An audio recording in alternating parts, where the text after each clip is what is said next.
চাষি এবং পুরোহিত পরিবারের ছেলে হয়েও তিনি অভিনয়কেই পেশা হিসাবে বেছেছেন এবং শোনা যায় তিনি নাকি খুব অল্প বয়সে ঠিক করে নিয়েছিলেন যে তিনি লাভ ম্যারেজ করবেন, কারণ তখনও অবধি বিহারের যে গ্রামে তিনি বড় হচ্ছিলেন সেখানে কেউ লাভ ম্যারেজ করেনি। মানে বোঝাই যাচ্ছে ছোটোবেলা থেকেই তিনি ছক ভাঙা পথে যেতেই একেবারে অবিচল, এবং সেই মতোই তিনি একজন রক্ত মাংসের মানুষ হয়েও লার্জার দ্যান লাইফ হয়ে উঠেছেন। আমার সঙ্গে এই মুহূর্তে রয়েছেন भारतीय सिनेमार अन्यतम सेरा अभिनेता पंकज त्रिपाठी। पंकज जी, मैंने जो बंगाली में कहा आपको समझ में आया? समझ में आया, सब समझ में आया और शुक्रिया, आभार इतना बढ़िया बोलने के लिए। नहीं, जो मैं कह रही थी क्या वो सच है कि आप? हाँ, बिल्कुल सच है, बिल्कुल सच है। तो आप बचपन से ही रूल ब्रेकर थे? जान के रूल ब्रेकर नहीं थे, थोड़ा अलग सोचना चाहते थे कि रूटीन से हट के कुछ किया जाए, बट इंटेंशनली रूल ब्रेकर नहीं थे। तो क्या इसी वजह था कि एनएसडी से पास आउट होके भी आप प्रोफेशनल थिएटर आर्टिस्ट नहीं बन के कैमरा के सामने आ गए? जी जी, वहाँ भी रूल ब्रेक कर दिया क्योंकि थिएटर ना करके सिनेमा में चला गया।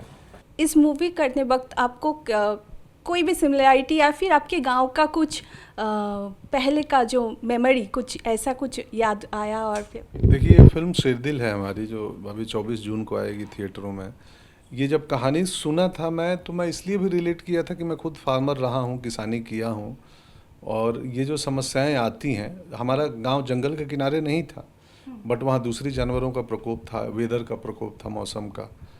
तो मैं रिलेट किया क्योंकि मैं वाकिफ़ हूँ जो एक समस्याएं आती हैं middle class, lower middle class, गरीब तबके को किसानी करते वक्त। तो और मैं गांव में था 15 साल, तो मुझे पोल्यूशन नाम की चीज़ पता नहीं थी। मुझे मालूम नहीं था कि हम मतलब ये इतने बढ़िया नेचुरल और ख़ूबसूरत माहौल में रहते हैं। जब शहरों में गया, दिल्ली, बम्बई, तो पता चला कि पेड़ पत्तों पौधों का क्या कीमत है और वो साफ़ हवा क्या होती है। तो ये कहानी भी मैन एनिमल कॉन्फ्लिक्ट, नेचर, पर्यावरण की बात करती है कि, और ह्यूमरस वे में, थोड़ी सटायरिकल वे में, कि एक जानवर, जंगल क्यों ज़रूरी है समाज के लिए, और अगर आदमी और जानवर में लड़ाई चल रही है तो क्यों चल रही है, उसके पीछे क्या कारण है, उसी पे संवाद करती है ये फिल्म। आप जो यहाँ पे जो किरदार निभा रहे हैं गंगाराम जी का, वो जो गांव के सरपंच है, वो जब कैरेक्टर आप तैयारी कर रहे थे उस वक्त आपके दिमाग में कोई ऐसा कैरेक्टर था, आपके रियल लाइफ का कोई कैरेक्टर जिनके बारे में आप सोच रहे थे? क्या उसी के उसी स्ट्रक्चर में आपने ये कैरेक्टर सोचा है? नहीं, एक आध व्यक्ति को मैं जानता हूँ जो ऐसे ही जुनूनी और जज्बे वाले लोग थे मेरे गांव में ही, बट उनका कोई रेफरेंस नहीं है इसमें। ये काल्पनिक है। जो गाइडेंस मुझे स्क्रिप्ट से मिली थी, सृजित दा ने दिया था, जो गाइड किया था, उसी के अकॉर्डिंग हम लोग बनाए हैं।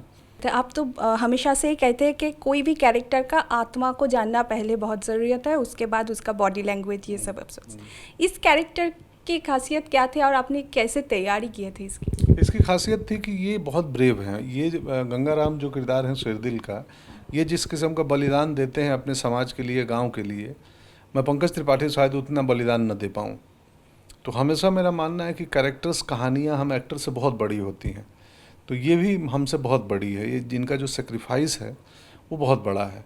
कि आपके गांव के पास जो सिनेमा हॉल थे वहाँ पे आपका एंट्री फ्री था, ऐसा कुछ था या सच में? हाँ हाँ हाँ था। एक मैं पूजा कराया था, तो दरबान थे, सिनेमा हॉल के गार्ड्स थे, वो परिवार के लोग। तो उन्होंने मुझे बोला, आपको दक्षिणा क्या देना, आप आ जाओ थिएटर में, जब फिल्म देखना हो तो हम भूल भी जाएं तो हम याद दिला देना कि आप पंडित जी के लड़के हैं, तो आपकी एंट्री फ्री। तब मुझे पता नहीं था कि मैं एक्टिंग करूँगा, सिनेमा में जाऊँगा। तो ये बात सही है। तो आपको क्या लगता है, डेस्टिनी था जो सिनेमा से आपके अब जुड़ गए? हाँ, डेस्टिनी तो है। डेस्टिनी तो होती ही है। मैंने कहाँ सोचा था कभी सिनेमा करूँगा। मैं एक सिनेमा हॉल की पूजा में भी गया था, जय संतोषी माँ फिल्म चलाई गई थी, मेरे पिताजी ने ही पूजा किया था, मैं 11 साल का था। तो पूजा होने के बाद हम वो प्रोजेक्टर रूम को देखे जहाँ से रोल चलता था, और फिर जय संतोषी माँ फिल्म देखे थे हम लोग। तब कहाँ मालूम था कि मैं भी किसी दिन इस पर्दे पे दिखूँगा, नहीं मालूम था। जीवन में हमें नहीं पता होता है ना, कितने सरप्राइज हैं, डेस्टिनी कहाँ पहुँचाएगी। ट्रेलर पे कह रहे हैं कि बहुत सर्किस्टिकली कि कौन जाएगा शेर के सामने, तुम। ऐसा कोई पोजीशन आपके साथ भी हुआ है कि घटना तो शेर के सामने की जाने की बराबर ही हुई है? नहीं, ऐसा घटना नहीं हुआ है। इसमें बोलते हैं शेरदिल कौन है, तो एक संवाद है फिल्म में कि जो पेट भर जाने के बाद स्वीकार न करे वो शेर होता है।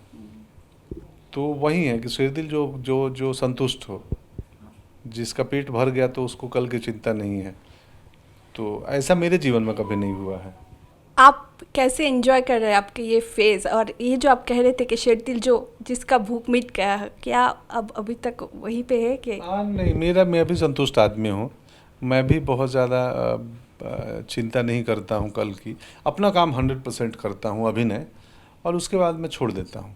और मेरी चाहतें बहुत कम है, सीमित है, मेरी ज़रूरतें भी सीमित हैं। तो मैं बहुत साधारण रहने में ज़्यादा आनंद आता है।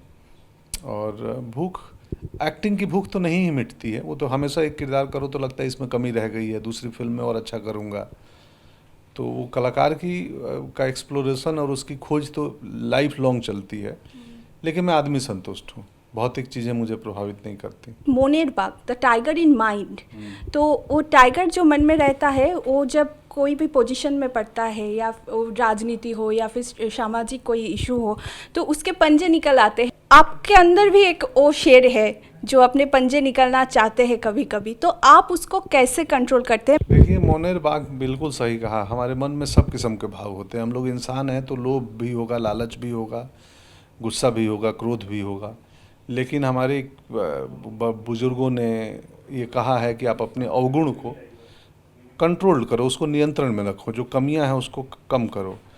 तो हम जितना अपना मोनेर बाग को नियंत्रण में रखेंगे, कंट्रोल में रखेंगे कि नहीं जो तुम्हें करना है तो अच्छा करो, किसी का नुकसान मत करो, किसी के लिए गलत मत सोचो, तो उस पर काम करता हूँ मैं। उस पर कि यार मेरे भीतर, मेरे अच्छा अभिनेता बनूँ ना बनूँ उसकी लड़ाई नहीं है, अच्छा आदमी बनने की लड़ाई है कि मैं अच्छा आदमी कहा जाऊँ। अच्छा अभिनेता तो ठीक है, लेकिन अच्छा आदमी होना बहुत बड़ी बात है। और मेरा लास्ट क्वेश्चन कि आप बंगाली मूवी कब कर रहे हैं?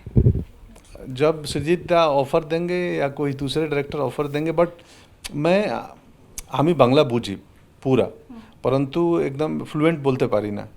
तो वो एक लैंग्वेज का बैरियर लगता है कि मैं लैंग्वेज अगर बोलना सीख लूँ पूरा, एंड हमार बाड़ी माहौल बिल्कुल बंगाली আছে।